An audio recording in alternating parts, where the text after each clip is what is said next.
السلام علیکم میری پیارے پیارے ریڈرز، امید کرتی ہوں آپ سب خیریت سے ہوں گے۔ میں ہوں آپ کی رائٹر ہانہ خان۔ جو ریڈرز میرے چینل پہ نیو ہیں انہیں فکشنل ناولز بائی ہانہ خان کی جانب سے خوش آمدید۔ چینل کو سبسکرائب کر دیں، ایپیسوڈ کو لائک کر دیں اور کامنٹ باکس میں اپنی قیمتی رائے کا اظہار لازمی کریں۔ تو جی چلتے ہیں آج کے ایپیسوڈ کی جانب۔ طلسم محبت، از قلم ہانہ خان، قسط نمبر 29۔ اس ناول کے تمام جملے حقوق اس ناول کی مصنفہ یعنی کہ ہانہ خان کے پاس محفوظ ہیں، لہٰذا اس ناول کو کسی بھی پلیٹ فارم پر پوسٹ یا اپلوڈ کرنے سے گریز کریں۔ بسام، آپ کے لیے کھانا لاؤں؟ بسام جو تھکا ہارا سا ابھی کمرے میں آیا تھا، ارہا کی آواز پر اس کے لبوں پر نرم سی مسکراہٹ پھیلی اور اس نے ارہا کی جانب اپنا مضبوط ہاتھ بڑھا دے اسے اپنے پاس آنے کا اشارہ کیا، جس پر اگلے ہی لمحے ارہا اس کا ہاتھ تھام چکی تھی اور خاموشی سے بسام کے سینے سے جا رہی تھی۔ پریشان ہے؟ ارہا نے بسام کے بالوں میں اپنی نرم مخروطی انگلیاں سہلاتے محبت سے پوچھا تھا، جبکہ بسام خاموشی سے اسے اپنے سینے سے لگاتے اس کے سر پر اپنی تھوڑی ٹکاتے آنکھیں موند چکا تھا۔ ملک حویلی آئے انہیں تقریباً 1 مہینے سے اوپر کا وقت گزر چکا تھا۔ تھک گیا ہوں۔ کافی دیر بعد ابتسام کی بھاری آواز کمرے میں گونجی، جس پر ارہا نے اس کے سینے پر اپنے لب رکھے۔ میں معذرت چاہتی ہوں بسام، میری وجہ سے آپ کو اپنی محبت سے دستبردار ہونا پڑا۔ ارہا جو اس وقت سیاہ لانگ نائٹ گاؤن میں ملبوس تھی، نم آنکھوں سے لب کچلتے ندامت سے بولی تھی، جس پر بسام کے لبوں پر تکلیف دہ مسکراہٹ بکھری۔ پریشان مت ہوا کریں، یہ سب ایسے ہی ہونا لکھا تھا۔ نوران ملک بسام ملک کا نصیب نہیں تھی، بلکہ اسے کسی اور کے بخت کا چمکتا ستارہ بننا تھا۔ بسام نے نم سے لہجے میں اپنے سینے میں چہرہ چھپائے کھڑی ارہا کا چہرہ تھام کر اپنے سامنے کرتے اس کے ماتھے پر لب رکھتے کچھ توقف لیا تھا۔ یہ بسام کی جانب سے ارہا کو دیے جانے والا پہلا عقیدت بھرا لفظ تھا، جس پر ارہا بسام کا ہاتھ اپنے ہاتھوں میں تھامے پھوٹ پھوٹ کر رو دی۔ ارے ارہا، تم رو کیوں رہی ہو یار؟ اس میں رونے والی کیا بات ہے؟ ہمارا نکاح ہونا بھی ویسے ہی لکھا تھا۔ چپ چپ ہو جاؤ۔ ارہا کے پھوٹ پھوٹ کر رونے پر بسام جو ابھی مزید کچھ بولتا کہ اس نے نم آنکھوں سے ایک دم سے بھوکلاتے ہوئے اپنی مضبوط انگلیوں سے ارہا کے آنسو صاف کیے تھے۔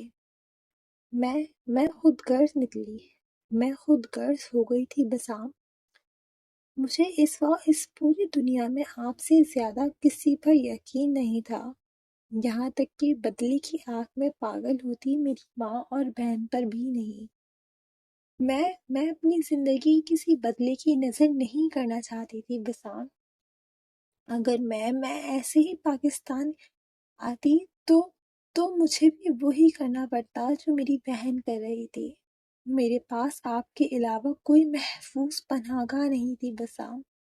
مجھے معاف کر دیں، مجھے معاف کر دینا، میری وجہ سے نور آپ سے دور ہو گئی۔ ارہا نے آنسو بھری لائٹ براؤن آنکھوں سے بسام کی جانب دیکھتے اس کا چہرہ اپنے نازک ہاتھوں میں تھامتے سسکیوں کے درمیان کہا تھا، جبکہ بسام کی خوبرو چہرے پر تکلیف دہ تاثرات صاف واضح تھے۔ وہ کیسے بھول سکتا تھا اس ایک دن کو؟ اس دن اسے اپنی حویلی واپس آنے سے زیادہ نوران ملک کو مکمل طور پر اپنی ملکیت میں لینے کا سوچتے اس کا دل پاگل سا ہو رہا تھا۔ پھر سب کچھ ختم ہو گیا۔ اس کا دل اس دن خون کے آنسو رویا تھا۔ اپنی باہوں کے حصار میں کھڑی لڑکی سے بھی بلا کی نفرت ہوئی تھی، مگر یہ جذبہ بھی وقتی تھا۔ جب سامنے کھڑی لڑکی کے لبوں سے اس نے اس سب کے پیچھے کا سچ جانا تھا تو بسام کا وجود جیسے ہر احساس سے عاری ہو چکا تھا۔ بسام نے اس دن کو سوچتے قلب سے اپنی آنکھیں مچی تھیں۔ بسام، آپ مجھے نوران کے پاس لے جائیں۔ میں اسے کہوں گی کہ آپ نے تو صرف نوران سے ہی محبت کی ہے، ہمارا رشتہ صرف کاغذی ہے۔ میں سب ٹھیک کر دوں گی، وعدہ۔ ارا جو سسکیوں کے درمیان بے ربط سے جملے بول کر جیسے بسام ملک کے درد کا مداوع کرنا چاہ رہی تھی، اس کے چلتے لبوں کو بسام کی مضبوط انگلیوں نے روکا تھا۔ بسام ملک، جو بھی ہوا اب وہ ہو چکا ہے۔